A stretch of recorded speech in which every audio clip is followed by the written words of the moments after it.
दोस्तों, आज हम क्रोधित राजा और ऋषि की एक कहानी देखेंगे।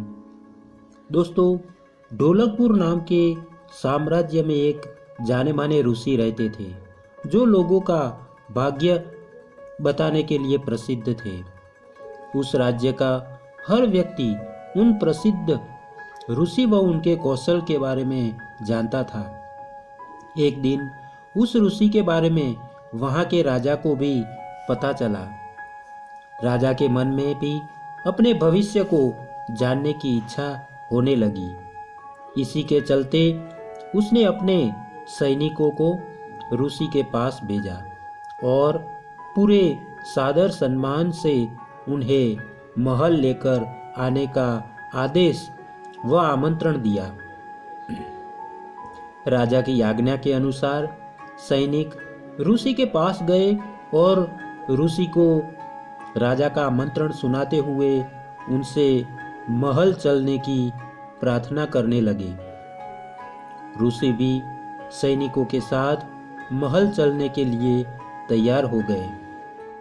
जब ऋषि महल पहुंचे तो राजा ने बड़े ही उत्साह से उनका स्वागत सत्कार किया और उन्हें अपने दरबार में सम्मान के साथ बैठाया। जब ऋषि ने थोड़ा आराम कर लिया तो राजा ने ऋषि के सामने अपने मन की इच्छा रखी और उनसे अपने भविष्य के बारे में पूछा। ऋषि ने राजा से उनकी जन्म कुंडली मंगवाई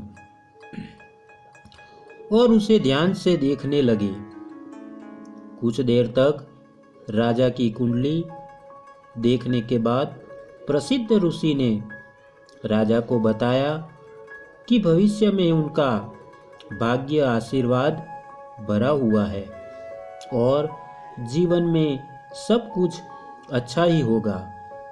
इस तरह ऋषि ने राजा के भाग्य के बारे में अच्छी अच्छी बातें बताई। राजा खुद से जुड़ी अच्छी भविष्यवाणी सुनकर बहुत प्रसन्न हुआ। उसने खुश होकर ऋषि को सोने और चांदी का उपहार दिया। इसके बाद राजा ने ऋषि से अपने भविष्य से जुड़े दुर्भाग्य के बारे में पूछा। राजा के पूछे अनुसार ही ऋषि ने राजा के दुर्भाग्य से जुड़ी बातें भी बता दी। उन्हें सुनकर राजा बहुत क्रोधित हो गया। वह गुस्से में ऋषि पर चिल्लाने लगा और धमकाते हुए कहा कि इतनी बेतुकी बातें करने की आपकी हिम्मत भी कैसे हुई। राजा ने गुस्सा होते हुए अपनी तलवार निकाली और ऋषि की तरफ इशारा करते हुए कहा कि अब मुझे मेरी मृत्यु का समय बताओ। ऋषि समझ चुका था कि राजा अपना दुर्भाग्य सुनकर उस पर क्रोधित हो गया है। राजा की मृत्यु वाली बात सुनते ही वह शांति से कुछ गणना करने लगा। इसके बाद शांत स्वर में कहा, मेरी गणना और कौशल के अनुसार आपकी मृत्यु मेरी मृत्यु के ठीक 1 घंटे बाद होगी। राजा ऋषि की यह बात सुनकर हैरान हो गया।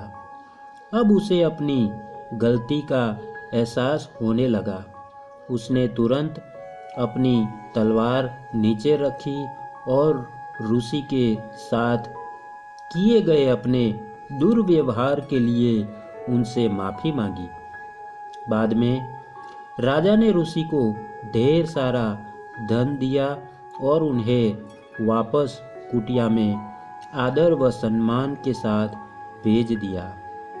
तो दोस्तों, यह कहानी से हमें यह सीख मिलती है कि मुश्किल परिस्थितियों में हमें समझदारी से काम लेना चाहिए और मन को शांत रखना चाहिए।